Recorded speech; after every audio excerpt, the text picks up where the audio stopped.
In the forgotten corners of ancient China, where mist clings to mountaintops and the soil remembers every sin, there are stories that no one dares to tell aloud, stories whispered between teeth, cracked by silence, stories buried with the dead, and still they scratch to rise again. Welcome to folk fear, a realm where ancestral rituals, cursed bloodlines, and forbidden promises linger like incense in the night, where gods do not speak, but they watch, where the dead do not sleep, they wait. Tonight, we open the sealed gates to one such tale, a village untouched by time, a tradition older than memory, and a girl who should never have been born. This is the story of the seventh daughter's promise, of silence offered in red silk, of spirits bound to soil, and of a curse that was never truly buried. If you hear whispers as you listen, do not speak back. That's how they know you're listening. Now, let us begin. Lin Yue had never known a place so quiet that even her own breath felt like a trespass. The village of Luoyin appeared suddenly from behind a curve in the mountain road, a smear of faded rooftops and crumbling walls wrapped in fog. There were no signs pointing here, no paved paths, no honking buses, no signal bars on her phone. Only green silence, steep stone steps, and a sky that always looked a little too heavy. She stepped out of the rickety van, her shoes crunching against gravel that hadn't been disturbed in weeks. Her mother said nothing as she paid the driver with crisp bills that smelled too new for this place. The driver didn't speak either, just lit a cigarette with shaking hands and drove off without turning around. Luoyin didn't welcome you. It waited. The road disappeared behind them as they climbed through a tunnel of bamboo, damp leaves brushing against their shoulders like fingers. Lin Yue caught the scent of something sour, metallic, almost like blood soaked into old earth.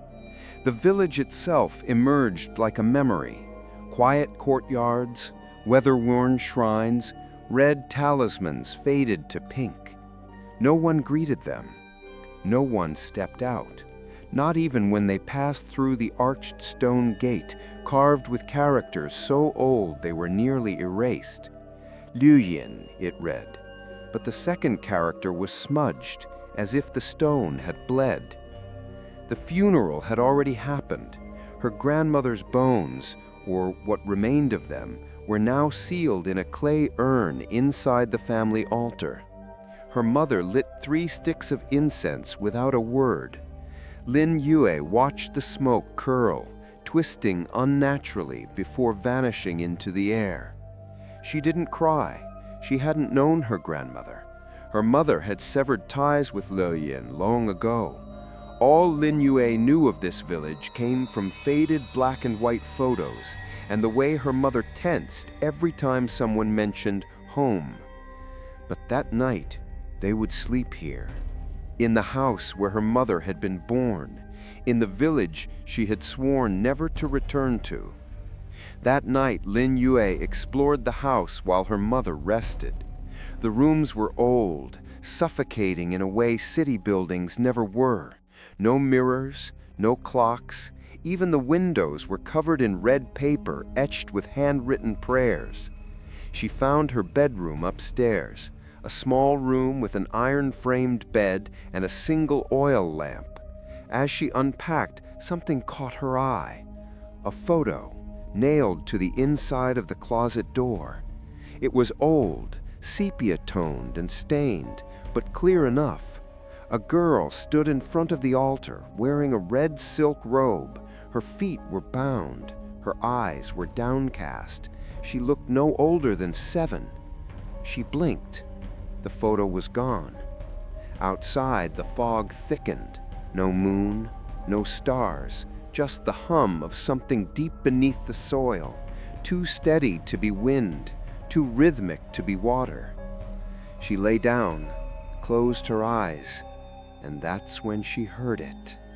A soft scratching under the bed, slow, deliberate, like nails tracing wood grain, not rats, too precise. She held her breath. The scratching stopped. Then a whisper, so faint it almost wasn't there. "You shouldn't have come back." She sat up with a gasp. The room was empty. The lamp flickered but did not go out. She told herself it was nothing. The old house, the altitude, grief. Still, she left the lamp burning. In the morning, her mother was already dressed, pale, distant, stirring a pot of something bitter smelling over a coal stove. "Did you hear anything last night?" Lin Yue asked. Her mother didn't answer, just kept stirring. "Something under the bed. It was whispering." The spoon stopped, and then her mother said quietly, "Sometimes the earth speaks, Yue. You mustn't answer it." She turned away before Lin Yue could say more. Her shoulders were trembling. Later that day, Lin Yue walked the village alone. No one stopped her, but every curtain moved. Every window held a shadow. She passed a row of houses where children's toys lay scattered, dolls, balls, paper kites, untouched, as if abandoned mid-play. But there were no children.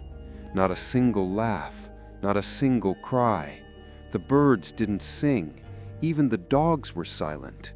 At the far edge of the village, she found an old swing hanging from a dead tree. The rope creaked. The seat rocked back and forth slowly. The air grew cold. Then she noticed something carved in the tree bark, almost hidden beneath moss. This seventh must never stay. She went home before sunset. Her mother was waiting on the porch, staring at the path with an expression Lin Yue couldn't read. Fear, maybe, or regret. That night, Lin Yue couldn't sleep. The scratching returned.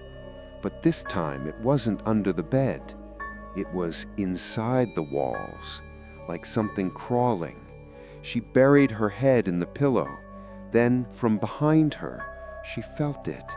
The faintest breath on the back of her neck, and a voice, soft as soil shifting. "Welcome home, seventh daughter." Morning came slowly to Yu Yin, as though the village resented the intrusion of light. Mist clung to the ground like wet fabric, and the rising sun never fully broke through. Lin Yue awoke to the taste of iron on her tongue and the faint scent of burned paper. For a moment, she thought it had all been a dream, the whispers, the breath, the scratching. But then she noticed something new. On the windowsill, a dead bird. Its eyes were gone. She wrapped the bird in a red envelope paper she found near the altar and buried it outside the courtyard wall. The earth was soft, damp, almost warm to the touch, as if something beneath it had recently stirred. She didn't tell her mother, not about the bird, not about the voice. Instead, she wandered the house again, drawn to corners she had avoided the night before. In the hallway closet, tucked behind a folded quilt that smelled of camphor and ash, she found it. The doll.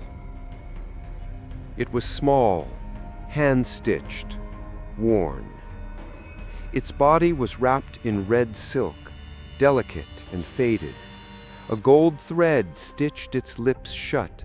Its eyes were two tiny black beads, and in the center of its chest, 7 black needles, driven in a circle like the petals of a dying flower. Lin Yue's breath caught. The doll's limbs were tied with black thread, the same kind she'd dreamed of wrapped around her feet. And when she touched it, she felt something strange. Warmth.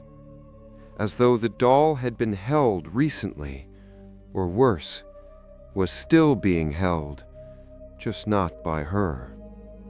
She carried it downstairs.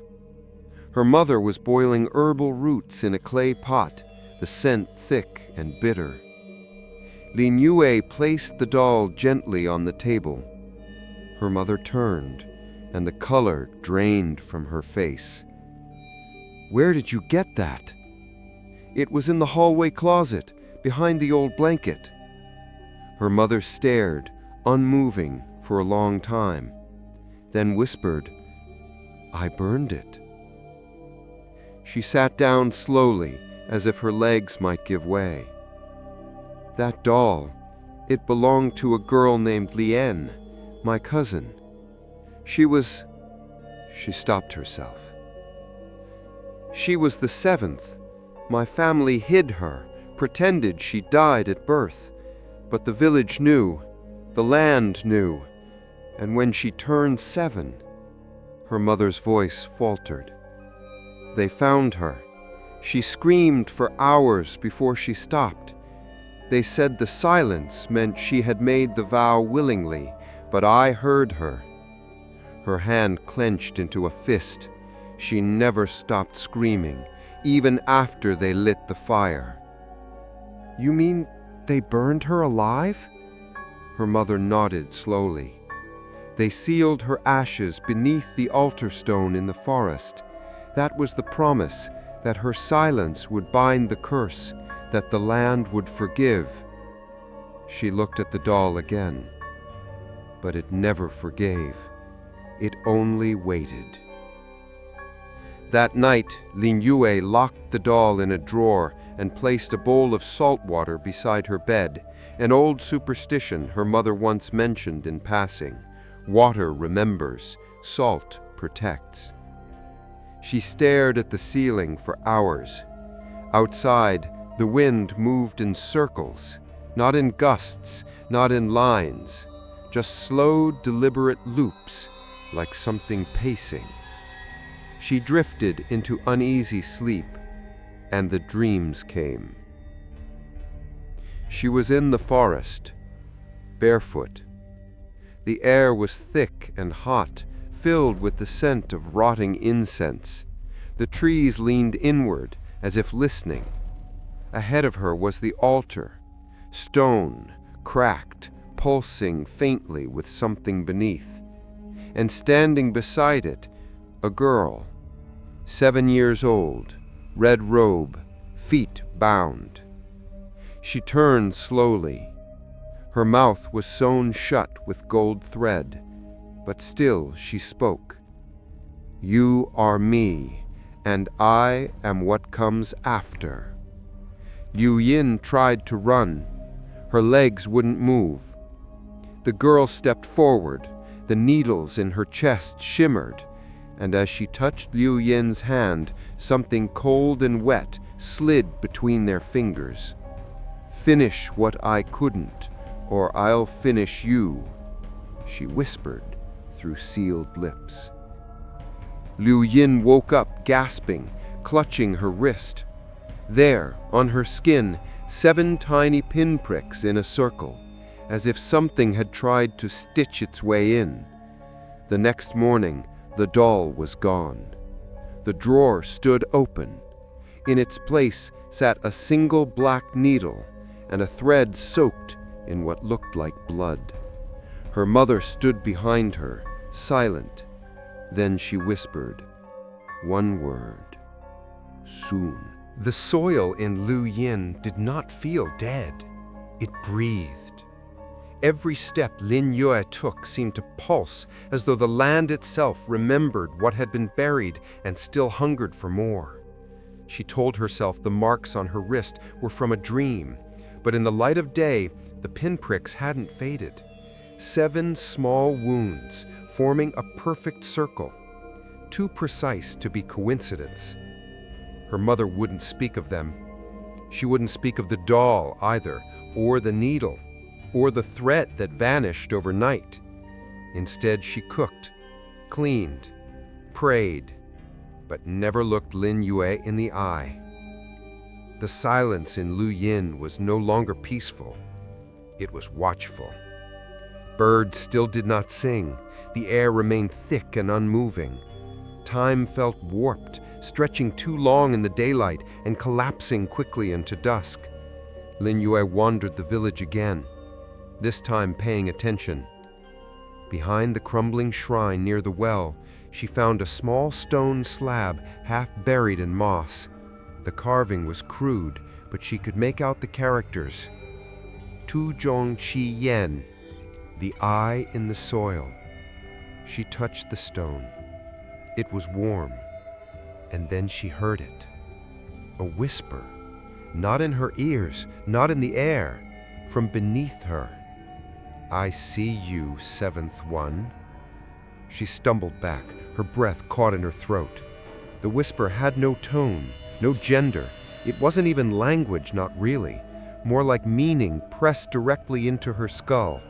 She ran home, but the voice followed. That night the scratching came again. Only now it wasn't from beneath the floorboards. It was inside the walls, then the ceiling, then the bed. Lin Yue sat up and screamed. Her mother rushed in.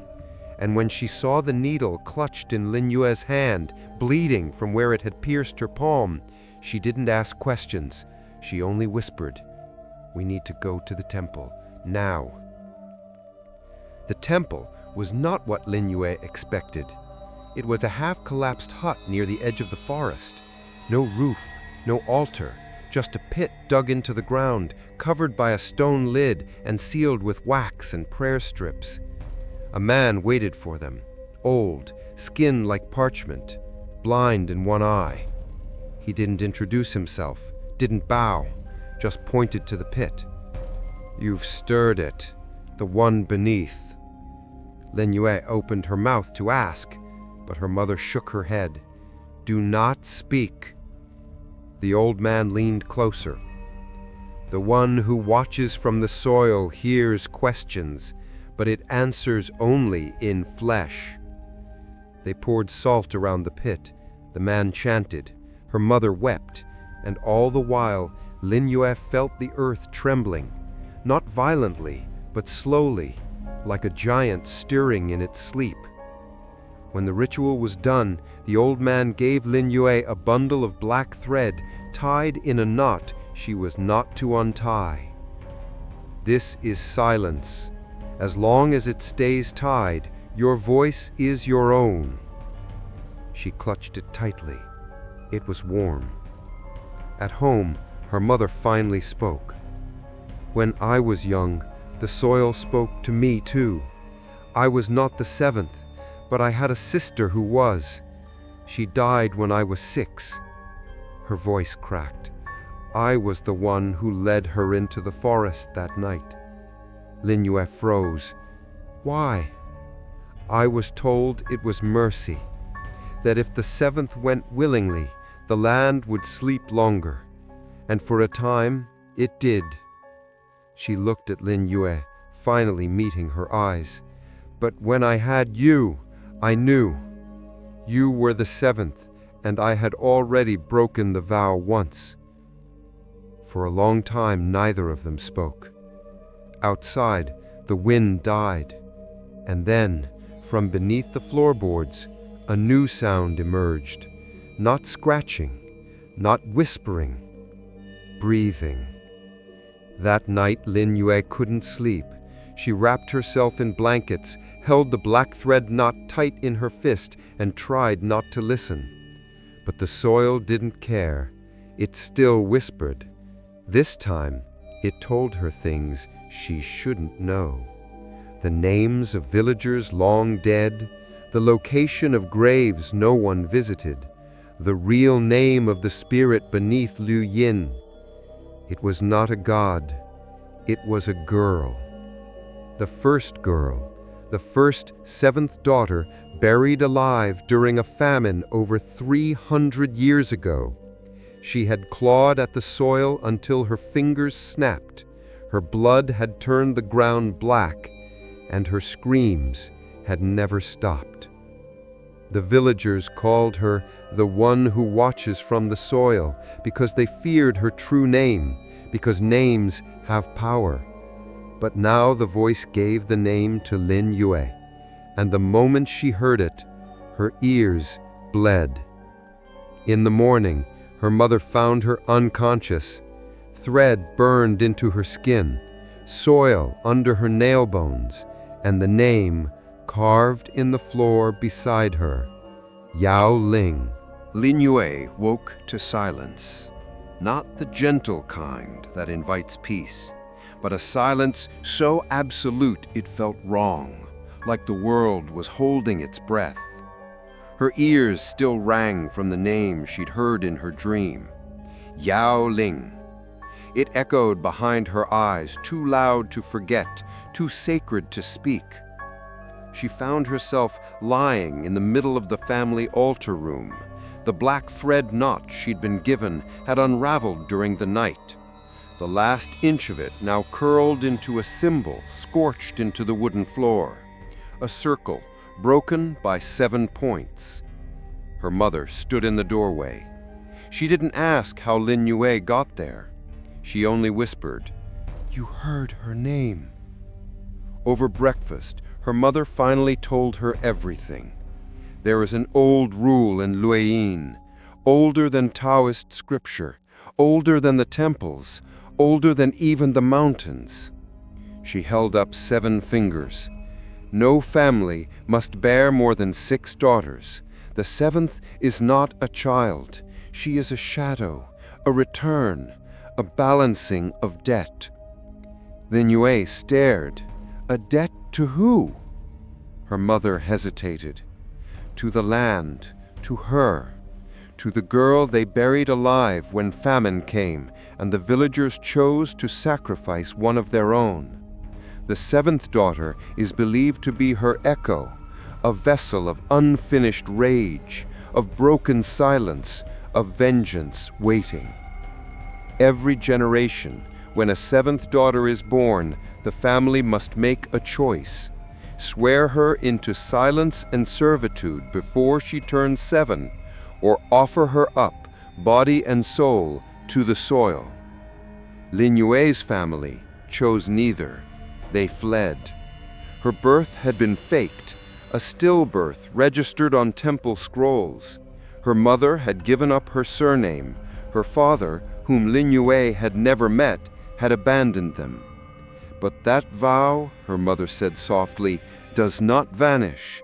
It waits. Lin Yue listened numb as her mother described the ritual known as the 7th vow. It was not written anywhere, not chanted publicly. It was passed only through whispers between midwives and widows, women who had seen what happened when the soil was ignored. On the night of a 7th daughter's 7th birthday, lunar calendar, not solar, she was to be taken into the forest wearing red silk. Her feet would be bound with black thread dipped in chicken blood, her mouth filled with salt, and her hands pressed to the soil. There, before the sealed altar of Yao Ling, she would recite the vow of silence. I speak not for myself, but for the earth. I carry no name, only soil. I vow to listen. I vow to serve. I vow never to remember what I truly am. If the vow is accepted, the land quiets. The village is spared. If the girl resists, forgets, or fails, the soil opens and the dead do not rest. Lin Yue's 7th birthday, by lunar calendar, was 2 days away. She looked at her mother, fear slowly curdling into something else, betrayal. You knew this would happen, and you brought me here anyway. Her mother looked away. I had no choice. Lin Yue didn't scream, didn't cry. She walked to her room in silence, the same way a girl might walk to her own grave. She locked the door, and there, waiting on her pillow, was the doll again. No needles in its chest this time, just one, long and black, resting beside it. Tied around the doll's ankles was a thin string soaked in something dark, still wet, still warm. The doll's stitched mouth seemed to smile. That night, she dreamed again. But it wasn't the forest this time. It was the village, centuries ago. Children ran barefoot between the houses. Women carried baskets of rice. A temple bell rang in the distance. And then, a cry, a girl's voice, screaming, dragged through the streets, red silk flapping in the wind, her eyes wide, her mouth open. No one met her gaze, no one spoke. The villagers bowed their heads as she passed, not in sorrow, but in duty. Lin Yue recognized her, not the face, the fear, the fury. It was her own. The dream twisted. Now the girl was in a pit, screaming, and one by one the villagers dropped dirt on her, chanting the vow aloud. I speak not for myself, but for the earth. She screamed louder. I carry no name, only soil. And then silence. Not because the girl stopped screaming, but because she was no longer breathing. Lin Yue woke with her hands caked in mud. There was dirt in her mouth, under her nails. Something had been clawed into the wall beside her bed. 7 slashes, each one deeper than the last, and her own voice, hoarse and broken, whispered in the darkness, I am not hers. But the soil disagreed, because beneath her bed the breathing had become louder, hungrier. The land had waited centuries, and now it was almost time. There is a path in Luyin that the villagers never speak of, not because they have forgotten it, but because they fear remembering. It begins behind the oldest shrine, through a bamboo grove that never dries, no matter the season. The air there is colder, the shadows longer. Birds do not fly overhead, and the trees never bloom. It's said the forest marks the edge of what belongs to the living. Beyond it, something else reigns. On the morning of her second day in Luyin, Lin Yue followed that path. She didn't tell her mother. She didn't ask for permission. She only walked, drawn not by curiosity, but by something older, deeper. A pulse beneath her ribs that wasn't hers. The forest greeted her like a memory. Every step echoed, every branch bowed. And in the clearing at the heart of it, she found the altar. It was not grand, just a flat stone, half buried in moss and dirt, ringed by a circle of blackened stumps. Candles, long since melted, had left scorched trails down the rock. Symbols were carved into its surface, ancient, tangled, and wrong. Lin Yue felt them before she saw them. Not words, not language, intent. The kind that comes from something alive, but not human. She stepped closer. The air thickened. And then a gust of wind blew away a patch of moss on the altar's base. Beneath it, a name, barely visible. Yao Ling. Yao Ling.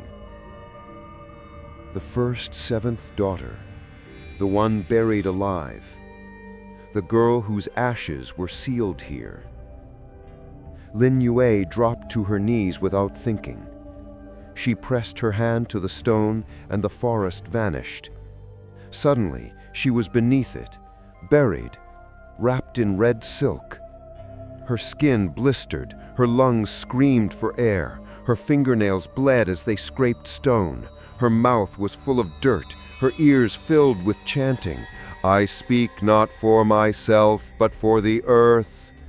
The words pounded against her skull. "I speak not for myself, but for the earth." The soil crushed her ribs. "I carry no name." And then, silence. Except it didn't end. It never ended. It became her. Lin Yue yanked her hand away. She was back in the forest, gasping, crying, her fingertips burned. The altar pulsed beneath her like a heartbeat. From beneath the stone, a sound. Breathing. She stumbled back, and that's when she saw it. A trail of red thread, thin and soaked with something black, winding from the edge of the altar to a nearby tree where something was tied. A doll. Hers. Pinned to the bark with 7 needles.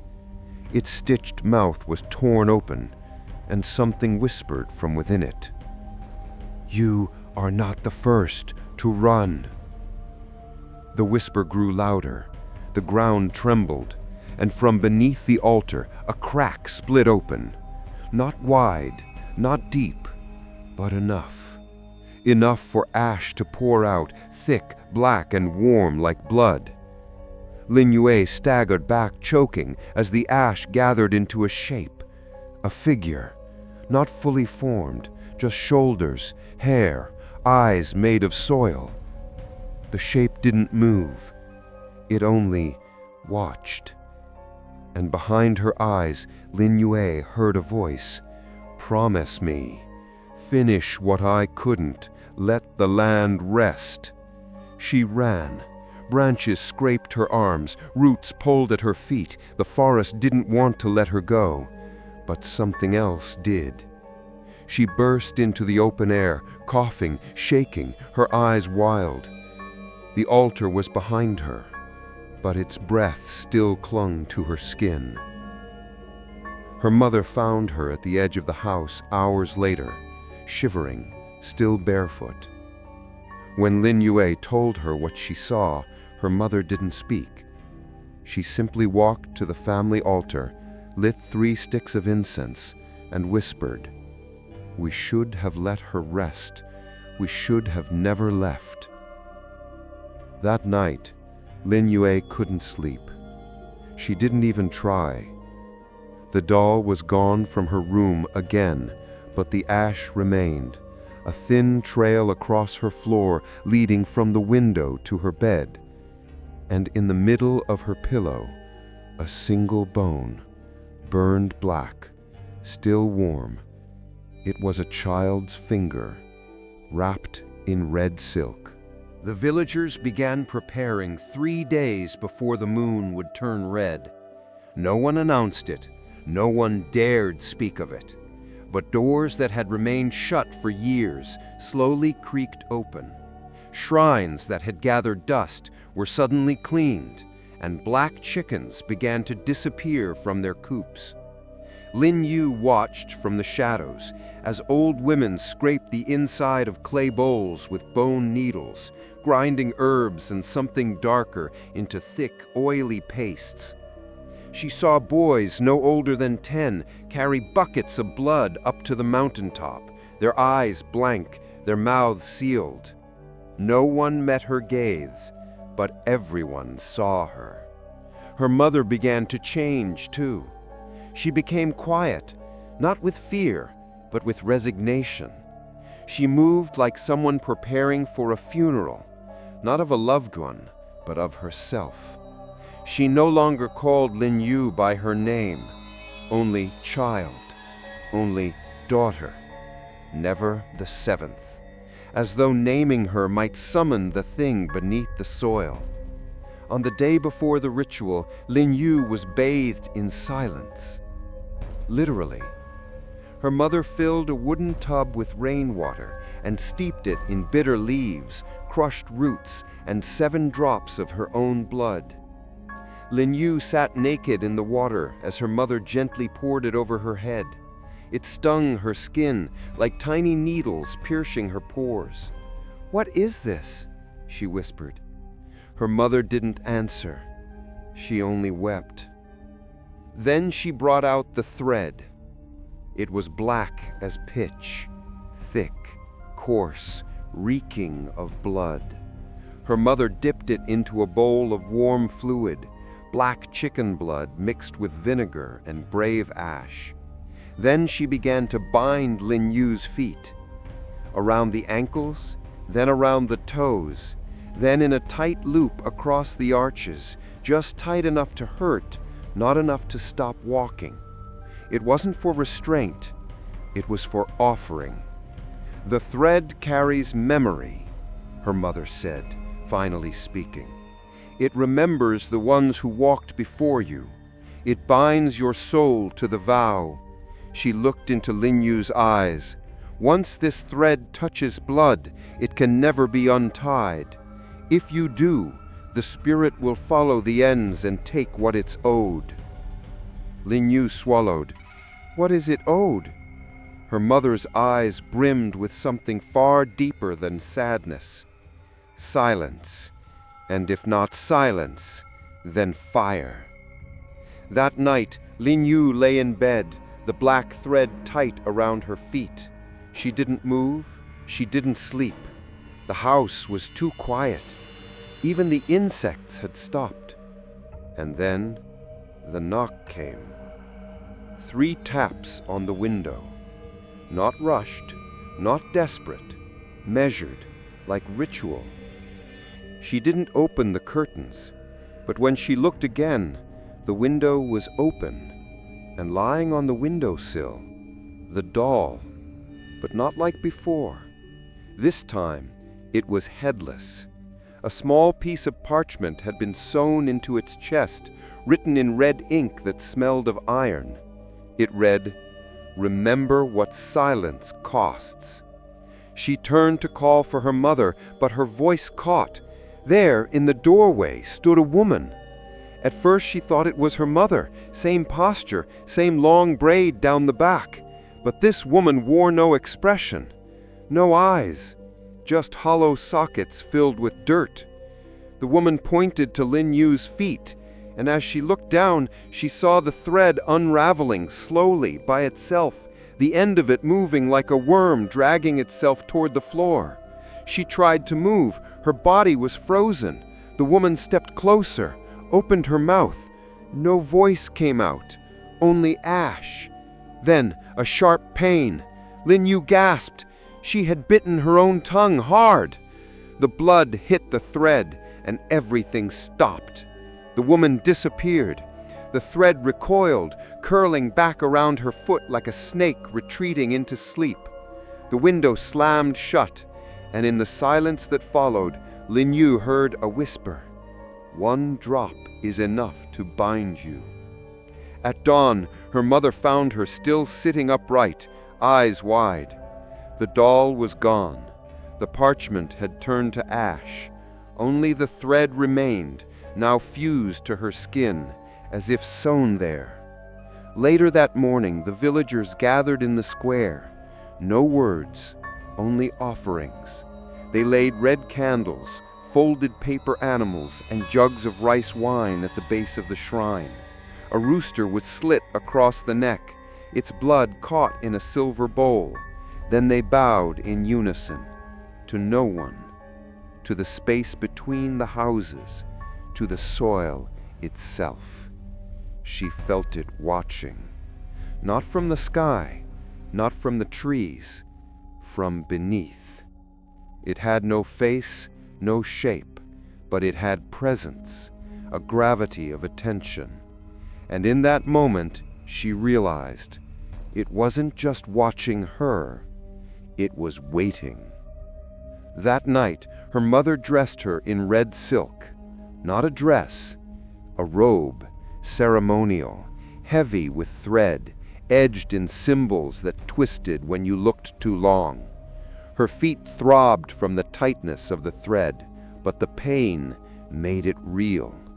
Her mother placed a bowl of salt in her hands. Do not speak during the ritual. Do not run, and above all, she hesitated. Do not listen to her voice. Lin Yue's mouth was dry. Whose voice? Her mother looked away. Your own. The forest was waiting. The path to the altar had been cleared by unseen hands. Not one leaf dared fall, not one branch hung low. The air was thick with the scent of iron and incense, and something far older, something beneath the soil.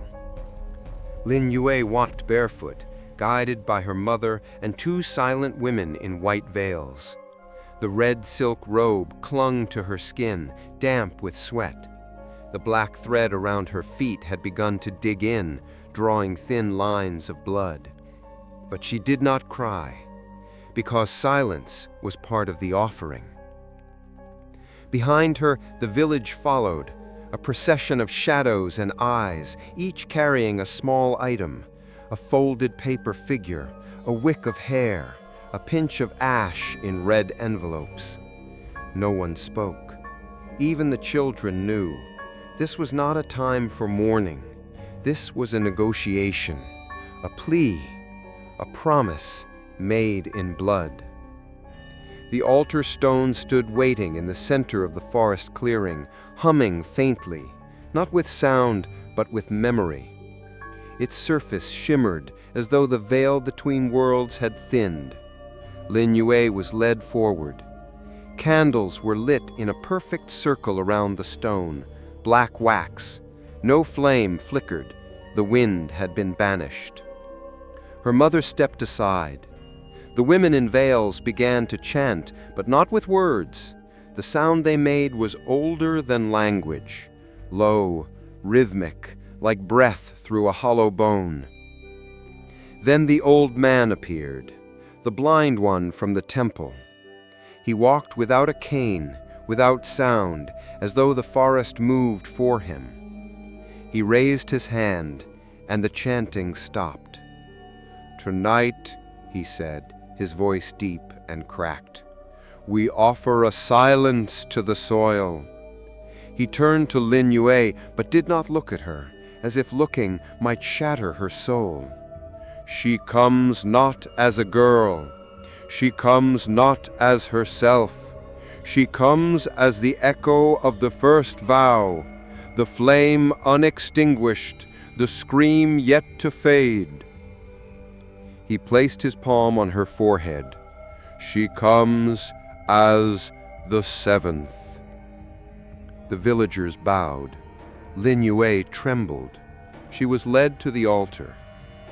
The stone was warm beneath her feet. Her hands were guided to its surface, palms down, fingers splayed. Blood from her cut ankles smeared across the stone, and it absorbed it eagerly, like thirst. The blind man spoke again. "Say the words." Her mother stepped forward. Voice shaking, she whispered the ancient vow into her ear.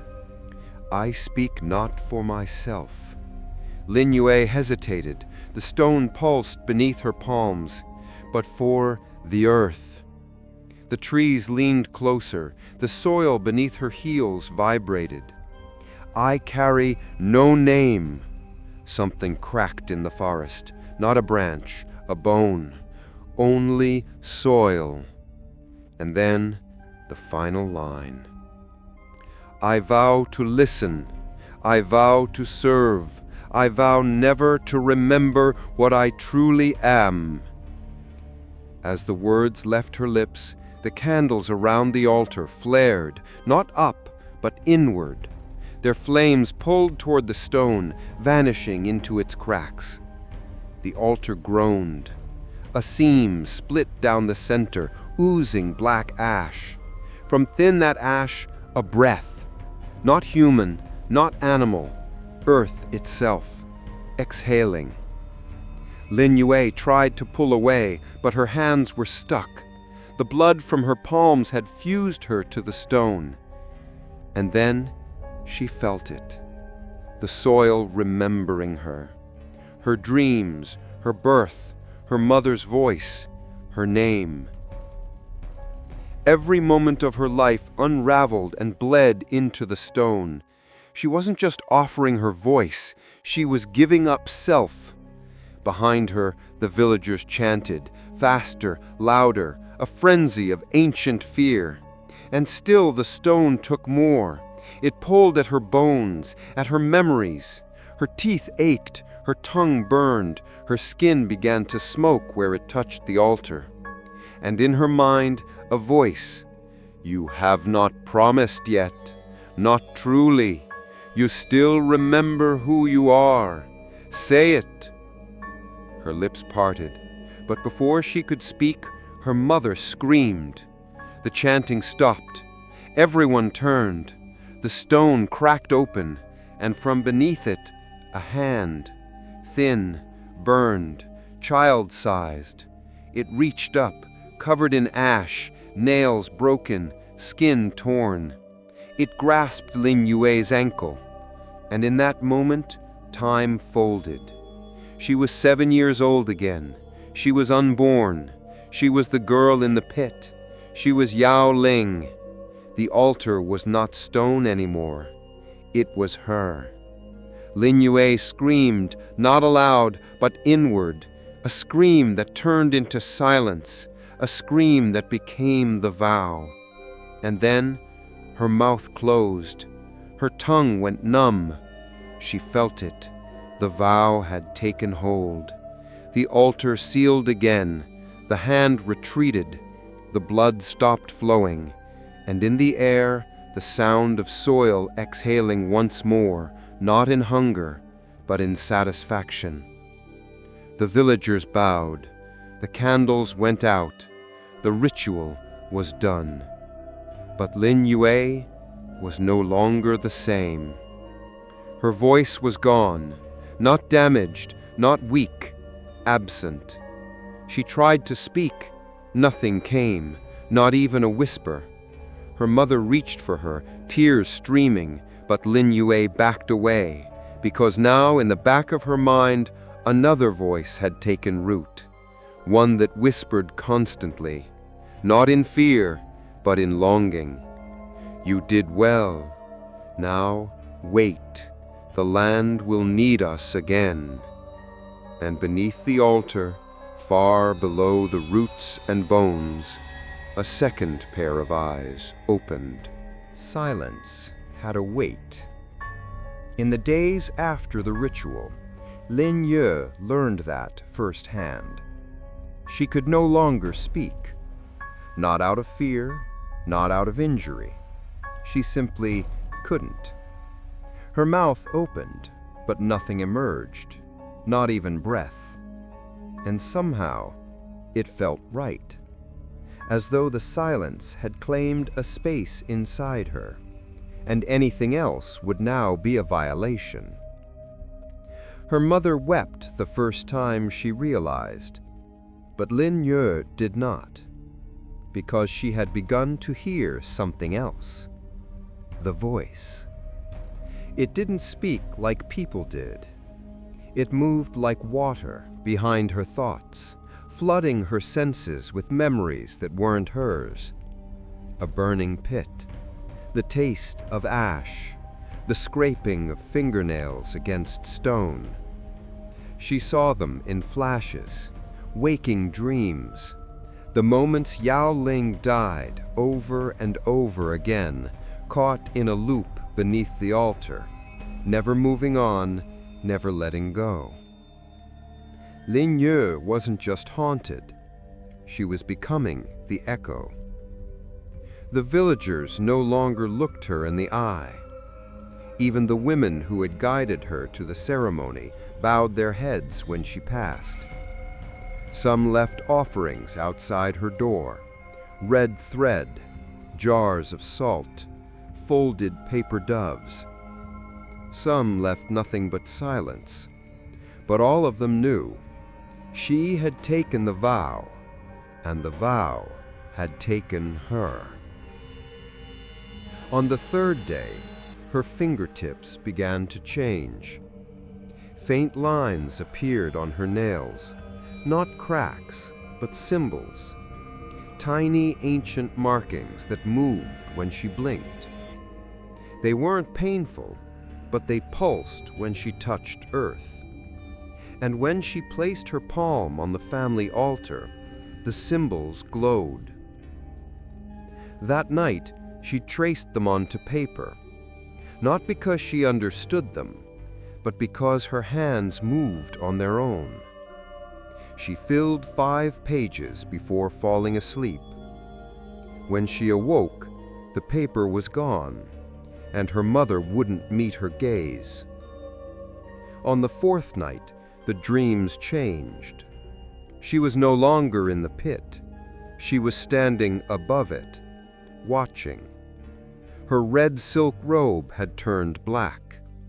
The doll stood at her feet, whole again. Its stitched mouth now opened. Inside, teeth, real ones, baby teeth, human, wet. And the doll whispered. She screamed so long, the dirt learned her name. Now it remembers you. Finish what she couldn't, or it will finish you. Lin Yue woke with soil in her mouth, her pillow damp with tears, but not her own. In the mirror, she saw it, for just a moment. Not her reflection, but Yao Ling's, burned, charred, smiling. Her mother finally spoke that morning, softly, carefully, as if any loud noise might awaken something inside Lin Yue. She said the vow is meant to bind her, to give her peace. But not all vows hold. Some crack, some rot, some grow roots. She led Lin Yue to the attic, a place she'd never been allowed. Dust filled the air thick and gray like forgotten breath. And there, in the far corner, hidden beneath layers of old quilts and funeral robes, a chest. Inside it, journals, written by Lin Yue's great-grandmother, the last woman to survive a broken 7th vow. Lin Yue turned the pages in silence. The handwriting grew more frantic with each entry. She speaks in my sleep. The doll moves on its own. Children born blind. Chickens peck through their own eggs. Graves weep at night. The land remembers. And then on the final page, only one line. The vow was never about silence. It was about obedience. That night, Lin Yue sat beside the family altar. The paper she had written on, the symbols that came from nowhere, had reappeared. They were now stitched into her robe, not by hand, but by something that moved in the dark.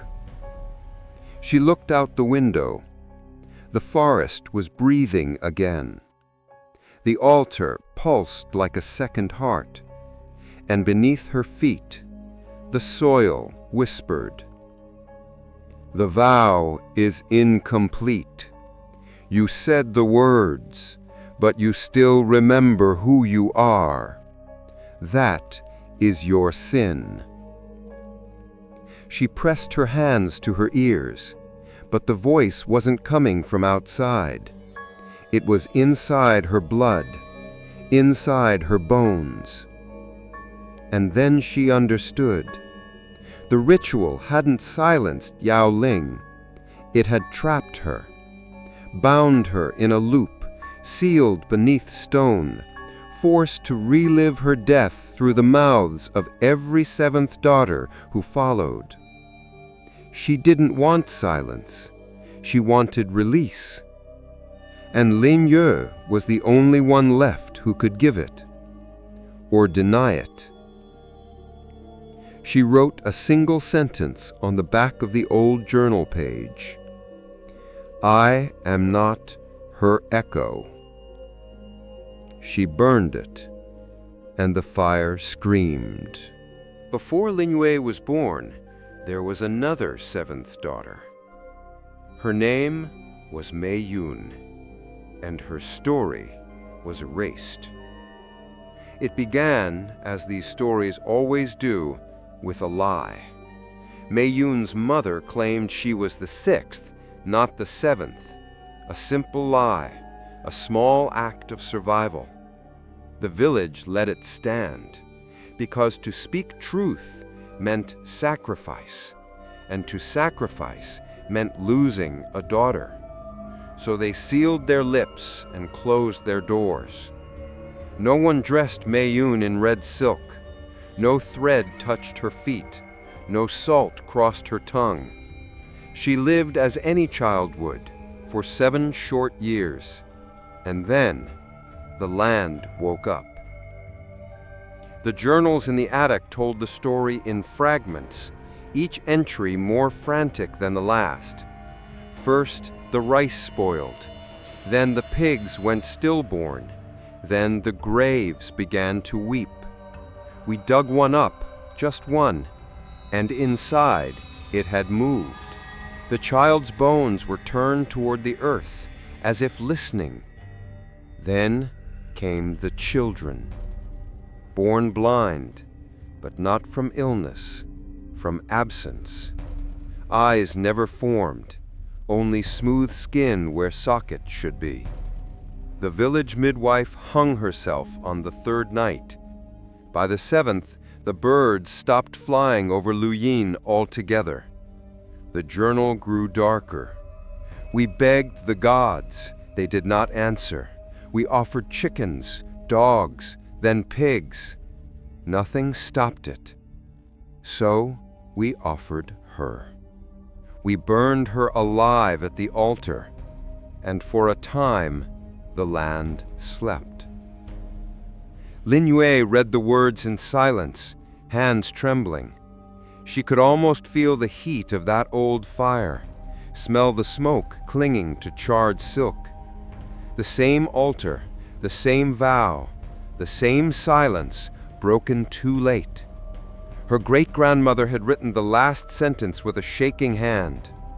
We sealed her ashes beneath the stone, but we did not bury her.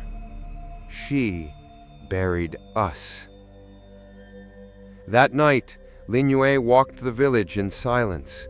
The fog clung low to the ground. Doors were shut, windows barred. No one dared light a lantern, but she saw them.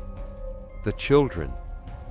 They stood in doorways, on rooftops, beneath trees. Dozens of them. Small, pale, still, with no eyes.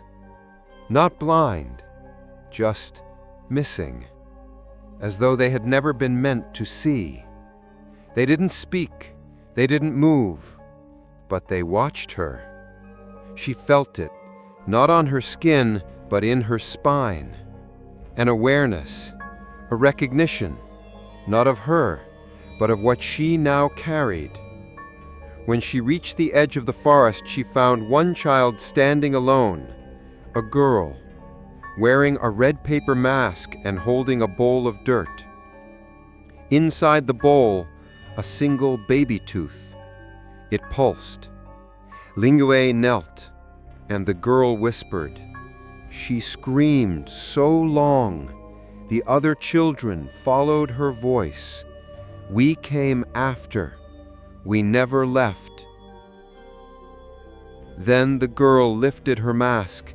There was no face, only soil, and in the center of the soil a single stitched mouth, sealed with gold thread. Just like the doll, just like her.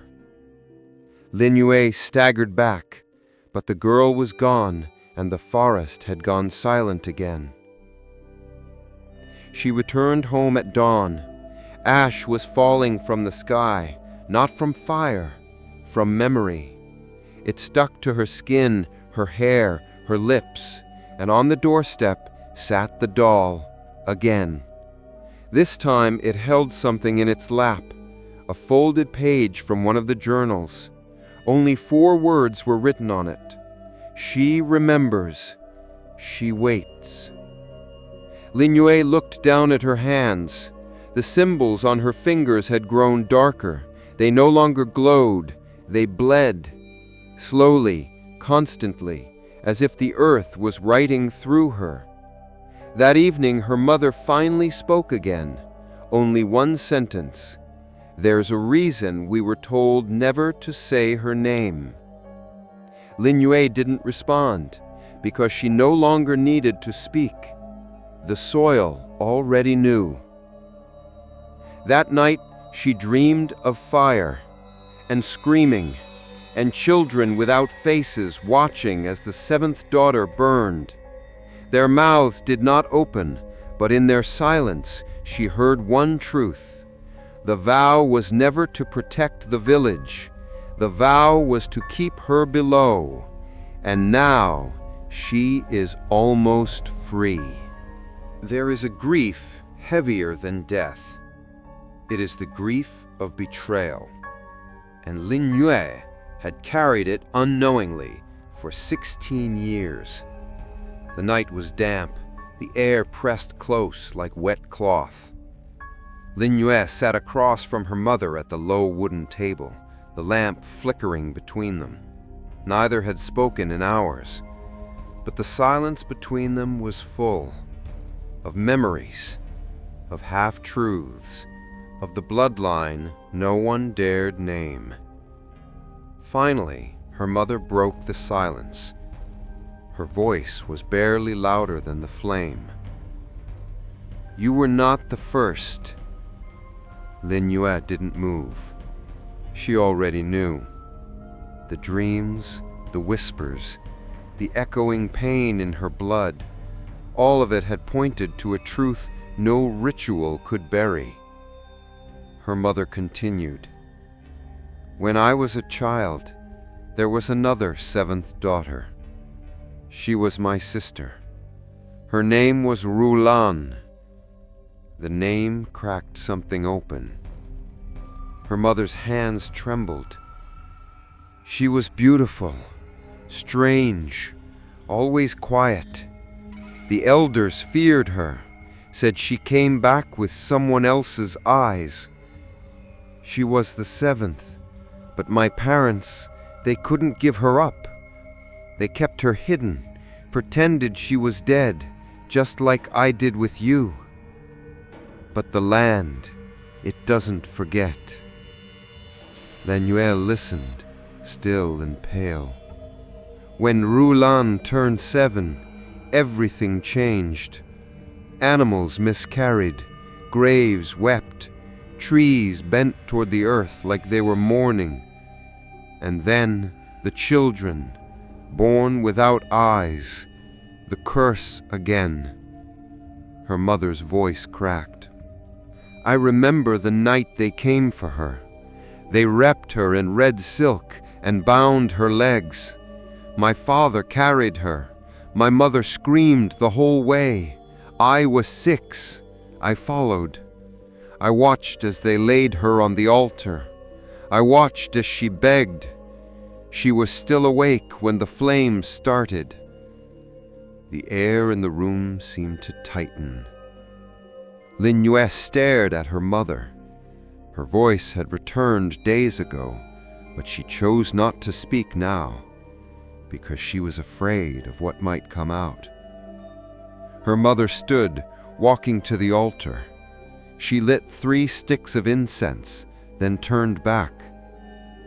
When I gave birth to you, I knew you were the 7th. I thought maybe if we left, maybe if we ran, maybe the blood wouldn't follow. She smiled hollow. I thought wrong. She knelt in front of Lin Yue. I brought you back here because I thought maybe the ritual would save you, but I knew it wouldn't. because I broke the vow twice. First, when I watched my sister burn. Second, when I lied about you." Lin Yue's hands clenched in her lap. The red thread around her feet had darkened over the past nights. It now pulsed with warmth, with breath. She had felt the change. Something inside her was not hers anymore, and now she knew why.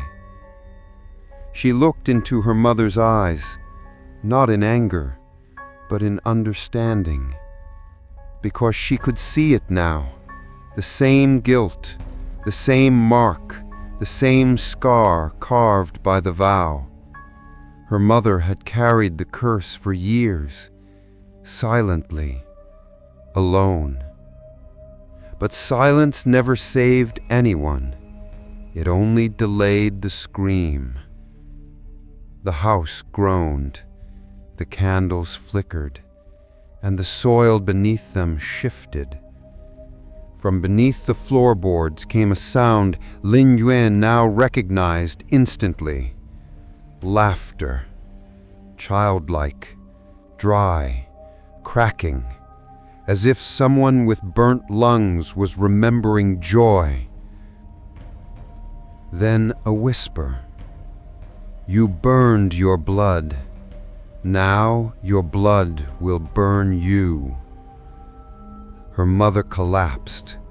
Blood poured from her nose, her ears, her eyes. She clutched her chest, gasping, but no air came. Lin Yue rushed forward, catching her in her arms. But the body was already cold. Not from death, from debt. In the stillness, a shadow moved across the walls. It took the shape of a girl, small, draped in ash and silk. She stood beside them, tilting her head, and then, gently, she reached out and touched Lin Yue's mother's face. The blood stopped. The body exhaled once and crumbled into dirt. Lin Yue didn't scream. She didn't run. She sat in the dust of her mother's body, holding a bundle of empty robes, and whispered the only words she remembered from the vow. "I vow never to remember what I truly am."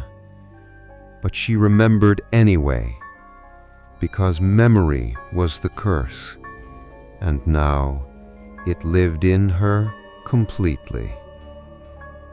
That night, Lin Yue buried what remained in the forest, not near the altar, but beneath a nameless tree. She did not light incense. She did not bow. She simply placed a doll at the base of the trunk. Its mouth was still sealed, but its hands now held a bone. Her mother's wedding ring still on it. And from the roots of the tree, the earth whispered, "One sin paid, one still remains." The blood moon rose heavy over Li Yin, low, swollen, red like a watching eye. The fog didn't roll in that night. It curled like something alive. Lin Yue stood at the edge of the village square, dressed in her ceremonial robe, the red silk darker now from days of wear. The thread around her feet no longer bled, it pulsed. She had not slept since the altar screamed, and tonight she would learn why. Just before midnight, the villagers emerged from their homes, silent, barefoot, covered in ash. Each wore a mask, handmade, crude, and painted with blood. Some were laughing, some were crying. None of the masks had eyes, only mouths, stretched wide, smiling. The men carried wooden bowls filled with dark liquid.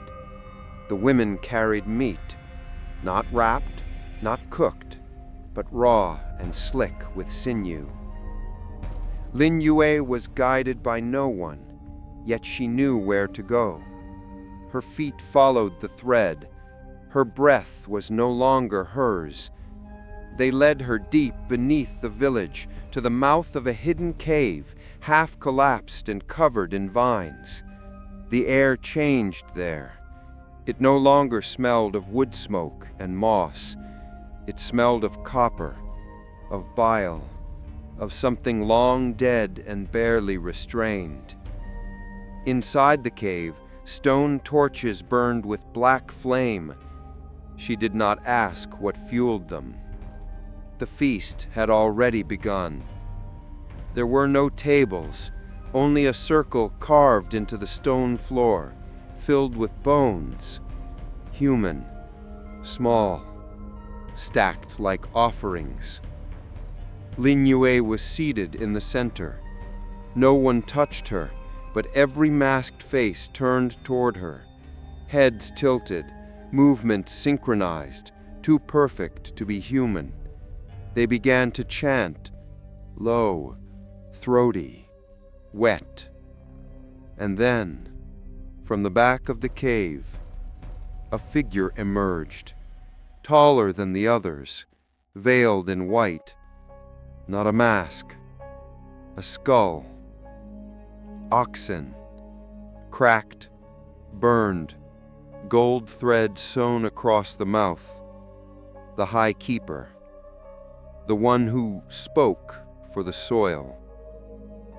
He stepped forward, carrying something wrapped in red cloth. He unwrapped it slowly, revealing a heart, still beating. Not human, but not animal either. He held it toward Lin Yue, and in her head she heard his voice, though his mouth never moved. The land demands blood to sleep. The vow was a deception. It was never silence the soil wanted. It was obedience, sacrifice, renewal. He raised the heart above the bowl, squeezed. Blood poured like wine. The villagers opened their mouths and drank. Lin Yue did not scream, because she could not, because a deeper voice inside her said, "You must watch. You must remember. You are the vessel now." The keeper stepped back. One of the villagers, smaller, younger, was brought forward. A boy, 7 years old, dressed in red, bound, but no thread, no vow, only fear. Lin Yue stood instinctively, but the thread around her feet snapped tight, holding her in place. The boy looked at her. His eyes pleaded, "Don't let them." But she couldn't move. She couldn't speak. She could only witness. The keeper raised a blade carved of bone, and the chanting stopped. The cave fell into a silence so pure, it hummed. Then, one cut. No ceremony, just hunger. The boy's scream echoed once, then never again. The blood was poured, the body taken, not buried, shared. The feast began, and for the first time, Lin Yue saw the truth. They did not eat to worship. They did not eat to survive. They ate to seal. With every bite, they fed the soil so it would not take them. Every 7 years, a child in red, always 7, always silence. She vomited, not from disgust, but from recognition. This was not just ritual. This was inheritance. And now, it was hers.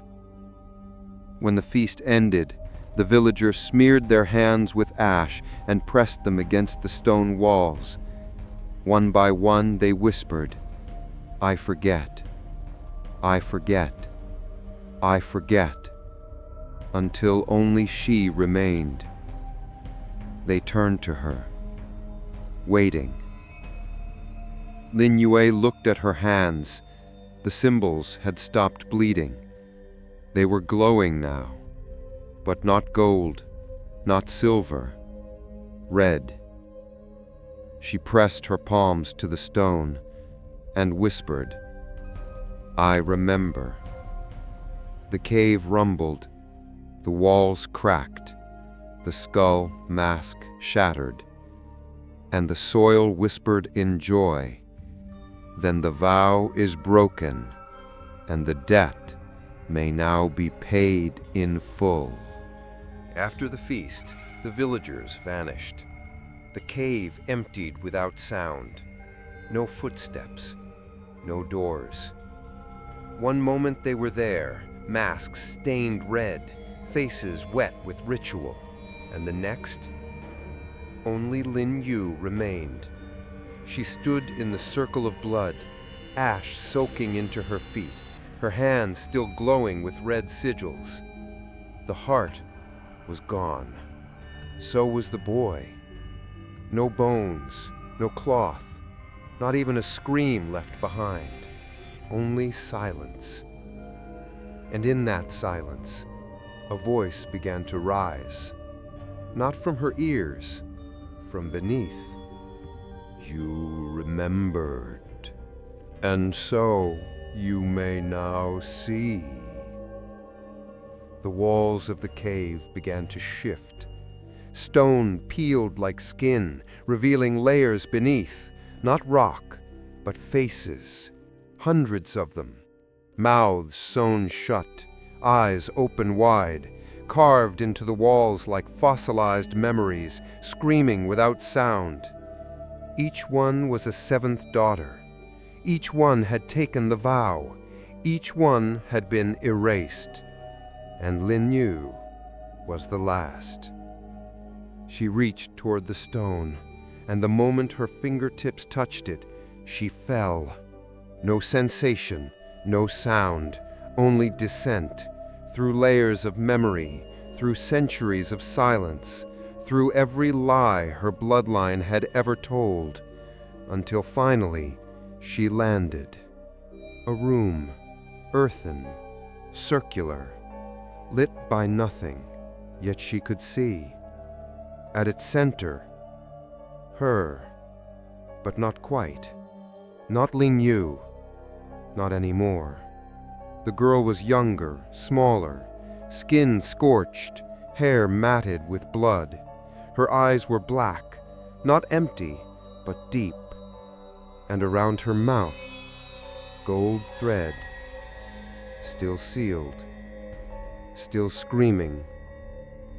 This was Yao Ling, not a ghost, not a goddess, but a girl who had never died right.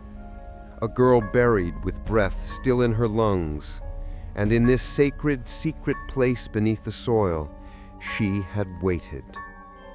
Lin Yue stepped forward. The girl looked up, and in that moment, she knew. The vow wasn't made to a spirit. It was made to her. Yao Ling was never the guardian. She was the prisoner. The silence was not worship, it was containment. And every seventh daughter was a chain. Lin Yue dropped to her knees. Tears streamed down her face, not from fear, from guilt. "I didn't know. I thought I was saving the village.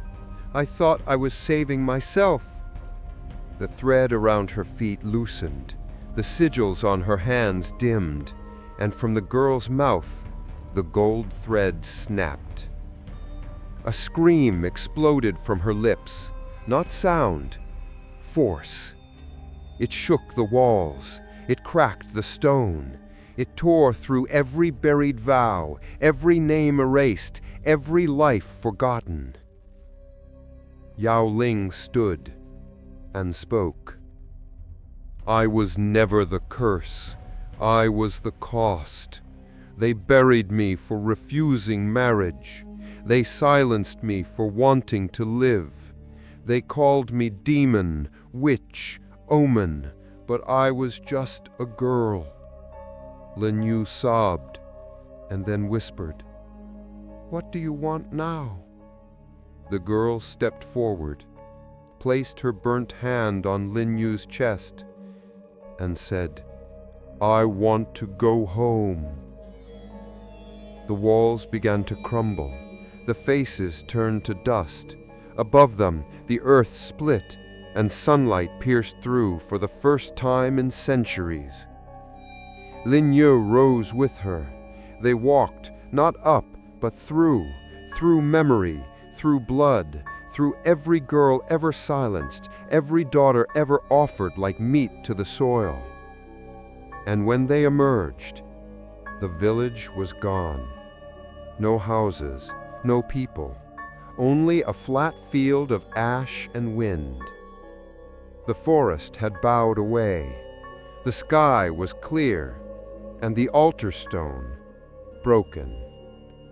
Yao Ling turned to her, smiled. Thank you.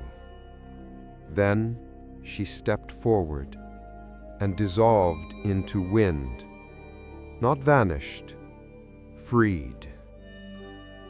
Lin Yue stood alone in the ruin of history, but not empty, because within her now lived truth, and with it, the burden to never let it be forgotten again. That night, she lit a single lantern at the base of the shattered altar. She carved no name, she said no prayer. She only whispered, You were never meant to be buried, and I was never meant to forget. From deep beneath the ashes, something sighed, not in hunger, not in hate, in peace.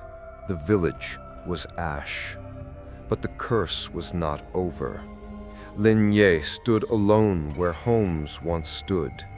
There were no ruins, no rubble, only absence, the kind that speaks louder than destruction. Beneath her bare feet, the ground pulsed faintly, not with malice, but with memory. It wanted to rest, but rest required release, and the final chain had not yet been broken. The vow still lived, not in the earth, in her. The red thread had burned away during the rising. Her feet were free, but her hands still bore the marks. The symbols no longer bled. They glowed softly like coal in fading fire. But the truth inside them burned hotter than ever. She returned to the altar, or what was left of it. A jagged stone slab split down the center, like a mouth forced shut for too long, now broken open mid-scream. She knelt before it, pressed her palms against the fractured surface, and spoke, not aloud, from within. I am not your vessel. I am not your silence. I am the crack in your ritual. I am the girl who remembers. The sky darkened, the ground shuddered, and then the village began to rise.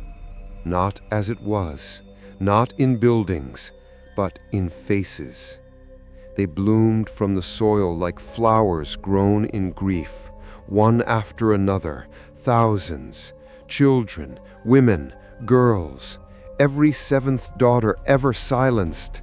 They stood in silence, in ash, each one facing Lin Yue, waiting.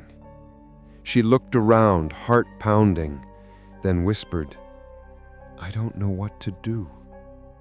A wind swept across the land, and each face, one by one, nodded. Not in answer, in permission. Lin Yue stood, raised her blood-marked hands, and began the inversion. She didn't need words. The earth already knew what had been done, what had been buried, what had been fed. So now she fed it back. She tore the stitched vow from her skin, let the blood fall freely. She walked a wide circle around the altar's remains, dripping her memory into the ground. With each step, the soil cracked, the ash turned black, and the whispers began. Not curses, names. Mei Yun, Rulan, Xiao Yan, Qinghua, King Fei, Jiao Ling.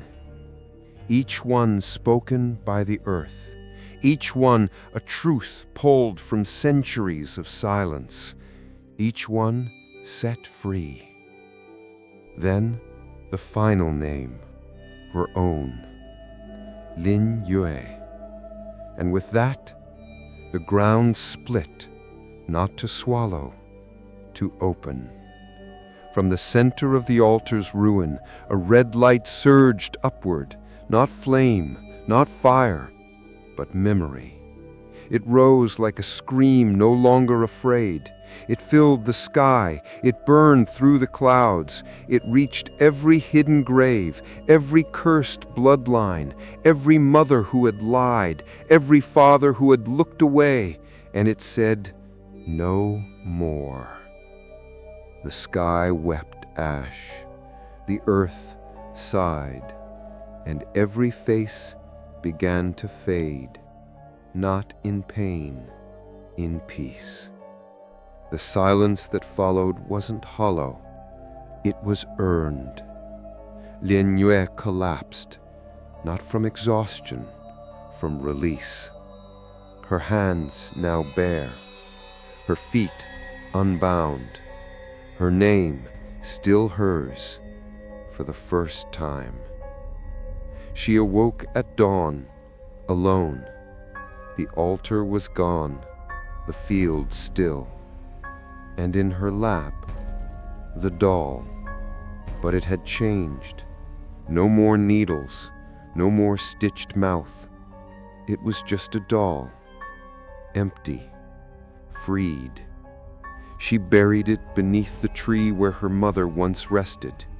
No words, just a single red thread and a stone with no name. The vow was broken. The soil would no longer speak, because it had finally been heard. The village was gone. No smoke, no ruins, no prayers carved into stone.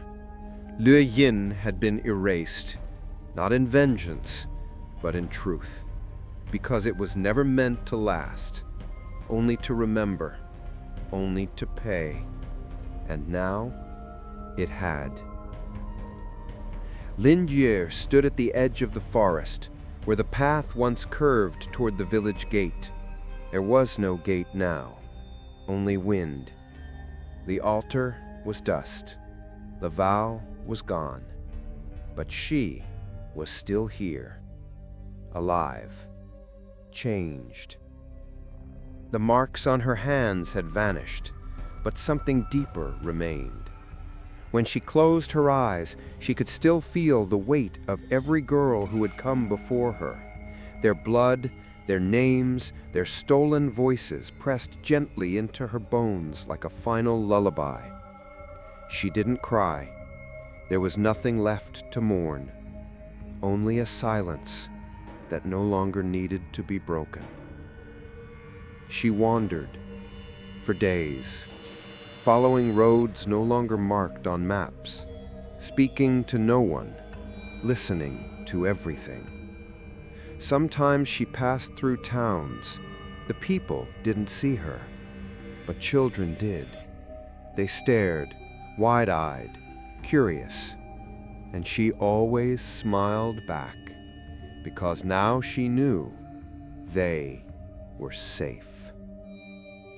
One afternoon, beneath a crooked willow tree far from anywhere, she stopped, sat, waited, and the wind carried her name, Lin Yue.